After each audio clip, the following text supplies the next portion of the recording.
Dorticos once again. Oh my goodness!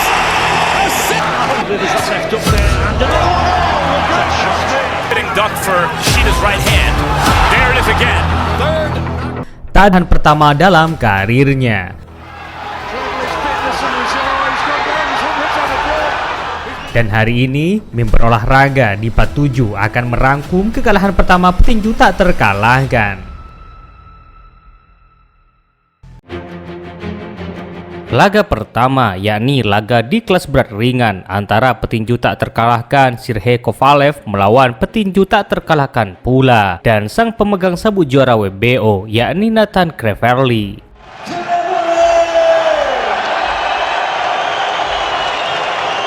Duel yang terjadi pada tahun 2013 itu merupakan untuk kelima kalinya bagi Nathan untuk mempertahankan sabuknya. Sulit rasanya untuk merampas sabuk itu dari tangan Nathan.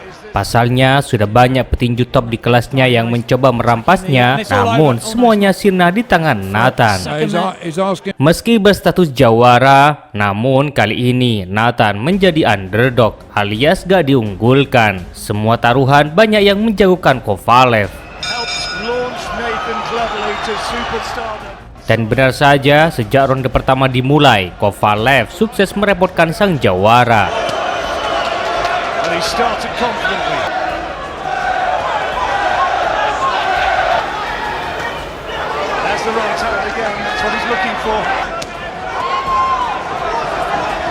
Termasuk saat di ronde kedua, Kovalev mampu mendominasi pertandingan.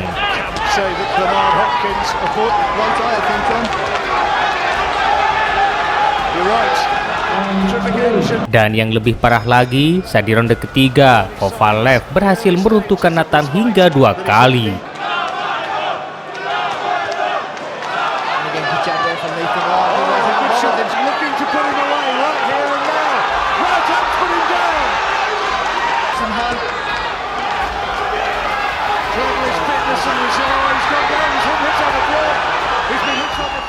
Meski mampu bangkit, namun di ronde keempat sang jawara kembali dibuat hancur.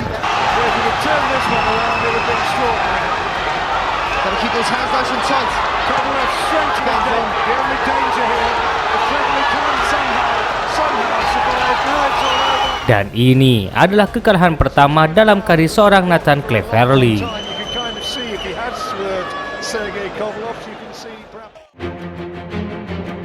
Lanjut laga berikutnya masih dengan petinju yang sama, yakni laga antara Dorticos melawan Andreu Tabiti.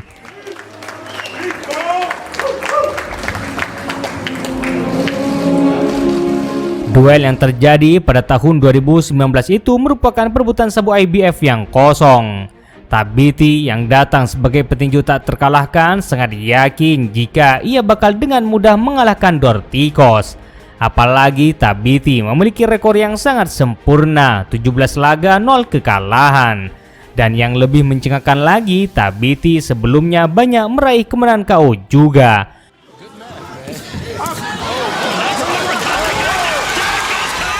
Jelas ia sangat diunggulkan dalam laga ini. Sedangkan Dorticos sudah pernah kalah sebelumnya dari Gesif.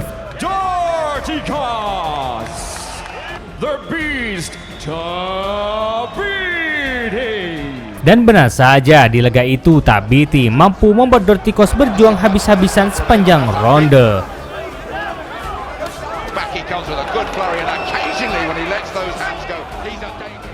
Bahkan ia sampai dibuat terluka di pelipis mata kanannya.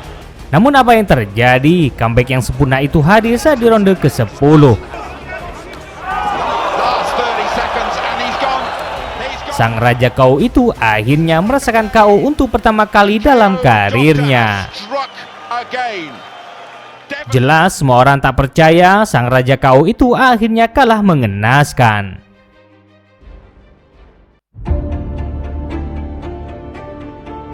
Lanjut kekalahan mengejutkan selanjutnya, yakni ketika sang pemilik sabuk IBF di kelas welter ringan, yakni Zab Judah yang runtuh di tangan Costa Tizu pada tahun 2001. Sebelum laga, Zab Judah memang terkenal dengan kecepatan pukulannya, dan ia juga memiliki footwork atau pergerakannya yang super lincah.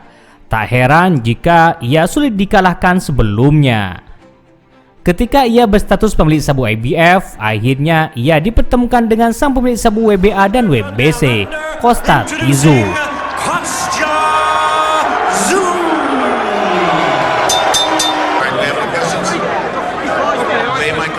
Duel unifikasi gelar ini diyakini bakal sengit.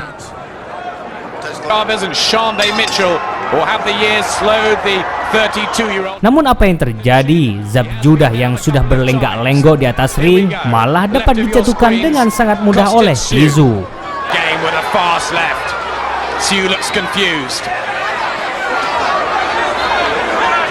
Tszyu struggling in the first round. Another nice as a right hook, but that time Tszyu in trouble once again. Combinations and then put the very tough Tszyu away. Second round, the right hand from Tszyu was good, and another one!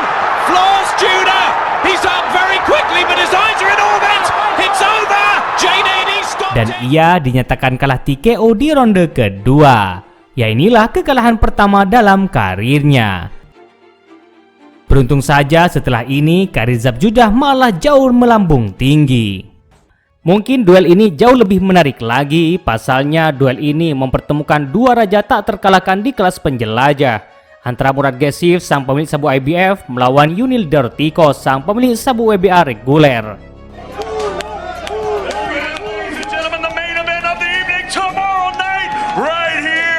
Jelas pertemuan dua raja di kelas penjelajah ini sangat dinantikan, apalagi duel ini merupakan babak semifinal dalam ajang perebutan Piala Ali Trophy. Di laga ini, Gesif membuat rekor 25 laga tanpa kekalahan dengan 19 kemenangan KO. Sedangkan Dorticos membuat rekor 22 laga tanpa kekalahan dengan 21 kemenangan KO. Dari rekor itu, Dorticos membuktikan bahwa setiap laganya ia raih dengan kemenangan KO. 3 Februari 2018, akhirnya kedua petinju sudah berada di ring yang sama. Di awal ronde, Dorticos terus bermain agresif dan ia banyak melancarkan serangan.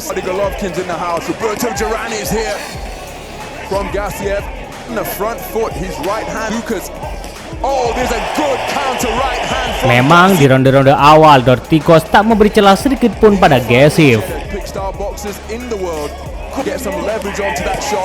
Dorticos still bombing away. Gassiev bobbing and weaving, but it's upstairs from Dorticos immediately. And look at the right hook around the corner. Dorticos still looking for that right of Gassiev. Namun apa yang terjadi? Semua berubah di ronde-ronde akhir. Dorticos mulai sedikit kewalahan. Dan puncaknya yakni saat di ronde final atau ronde ke-12. Gesif yang sudah tahu ia sudah tak bertenaga, akhirnya ia ditumbangkan sampai berkali-kali.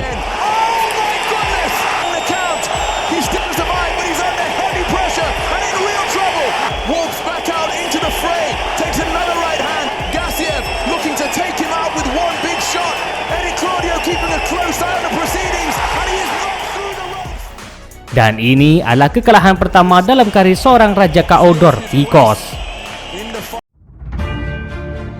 Selain Golovkin, Canelo juga salah satu petinju yang rajin mengalahkan petinju tak terkalahkan. Petinju pertama yang ia rusak yakni petinju Inggris, yakni Liam Smith. Sebelum melawan Canelo, Smith memiliki rekor manis 24 pertandingan tak terkalahkan. Dan ia juga berstatus pemilik sabu WBO di kelas menengah ringan.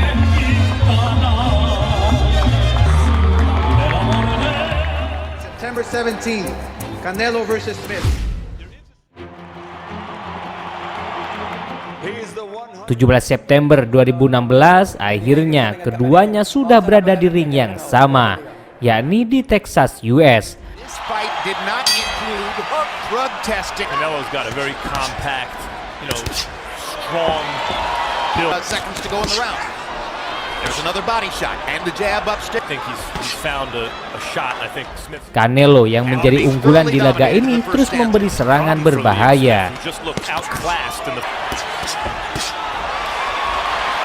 That required 6 stitches. Oh, good shot. Canelo yang lebih kecil memudahkannya untuk menyerang begitu cepat. Smith can't keep giving up those big jabs like that either. Canelo gets in a hard right hand. Got to block a lot of shots because Canelo's hitting him with everything. Good uppercut by Smith. Canelo went for the home run. Dan benar saja, di laga ini Canelo sampai 3 kali berhasil mengkanvaskannya. Takes all the shots and somehow comes through. Real life, the plucky under Of the event. And the number of punches that are landing on both sides. Oh, good body shot. If this were a closer fight. Yang akhirnya di ronde ke-9 inilah Smith merasakan kekalahan pertamanya dalam karirnya. show heart, and you'll make a great fight every time. Well, this is why people are so that's it. anxious. Here's knockdown number 3.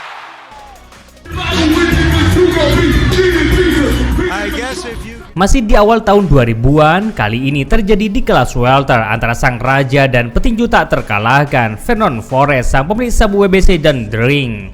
Di tahun 2003, ia dipertemukan dengan Ricardo Mayorga, pemilik sabu WBA yang sudah 3 kali mengalami kekalahan. Duel unifikasi gelar itu sudah sangat dipastikan siapa yang bakal memenangkan laga ini. Forrest yang lebih berpengalaman dan jauh lebih matang sangat diunggulkan. Bahkan dia sangat percaya diri ketika memasuki ring tinju. Ketika bel pembuka berbunyi, Mayorga langsung berinisiatif menyerang. Dia tak peduli staminanya, di pikirannya hanya satu, menang KO secepat mungkin. Dan ya, satu pukulan mendarat dengan kejam. Dan sang jawara langsung terkanvaskan. Ronde kedua, duel semakin panas. Kedua petinju saling jual beli serangan. Namun di ronde ini, Forrest mampu unggul dalam kartu poin. Great uppercut by Forrest and the left hook. Mayorga comes back with the right. His biggest urge is to fire bombs upstairs. Dan tibalah pada ronde ketiga, ronde yang akan mengejutkan semua orang.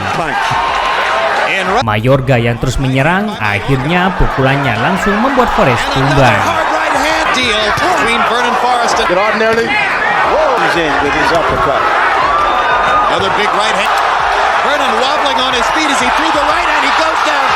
Dia mencoba bangkit, namun wasit melihat dia tak mampu melanjutkan laga. Kekalahan Forrest membuat semua orang terkejut. Mereka tak percaya raja terakhir kelas welter sudah berakhir.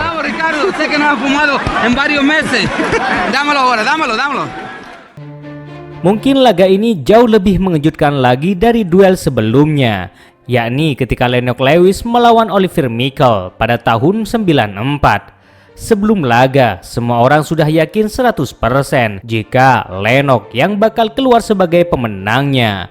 Apalagi ia berstatus petinju tangguh nan brutal, dan ia juga pemilik sabu bergengsi WBC kelas berat. Sedangkan lawannya hanya sekelas Mikel yang sudah pernah kalah sebanyak 5 kali. Tentu ini hanya menjadi batu loncatan saja bagi seorang Lennox.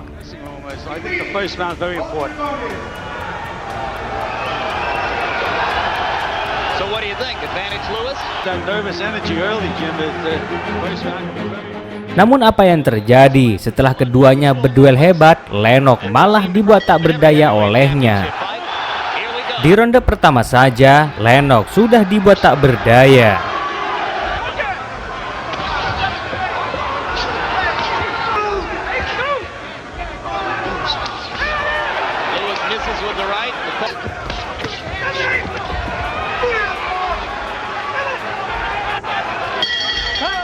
Hingga akhirnya di ronde kedua inilah Lennox akhirnya berhasil ditumbangkan.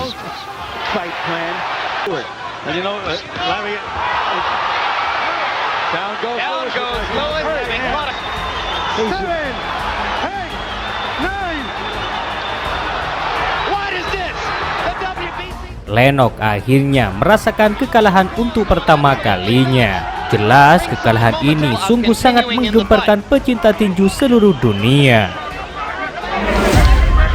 Referee Jose Guadalupe. All right, Kenny, if you go Masih di kelas berat, kali ini duel perebutan sabuk juara IBF antara Michael Moorer sang pemilik sabuk IBF melawan petinju tak terkalahkan, yakni Francis Botha. Duel yang terjadi pada tahun 96 itu merupakan partai tambahan antara Mike Tyson melawan Holyfield. Meski di laga ini Botha berstatus petinju tak terkalahkan, namun ia menjadi underdog karena yang dilawan adalah Michael Moorer, petinju yang pernah mengalahkan Holyfield sebelumnya.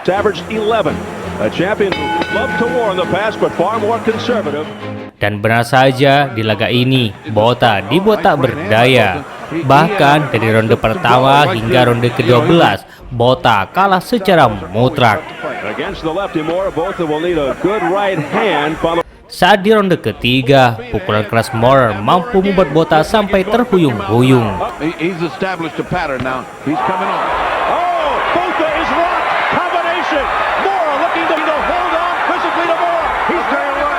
Beruntung, ia masih kokoh bertahan. Walaupun ia kuat bertahan, tapi sepanjang laga, Botha banyak mendapat serangan. Dan puncaknya yakni saat di ronde ke-11. Pasalnya di ronde ini Botha sampai 2 kali dikanvaskan.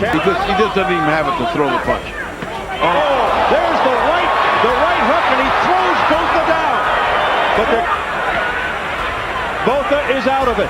There's another straight right hand. It's the jab of Michael Moorer doing the damage. He goes into the ropes.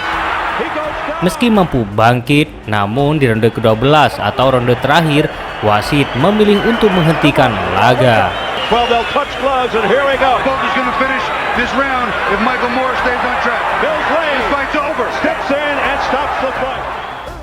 Dan ini adalah kekalahan pertama dalam karir seorang Francis Botha. Selain video ini Sobat Fighter, kekalahan pertama siapa lagi yang akan kita bahas? Boleh Anda komen di bawah ini. Terima kasih buat Anda yang sudah menonton hingga akhir video, and see you next time. Matur sekalangkong.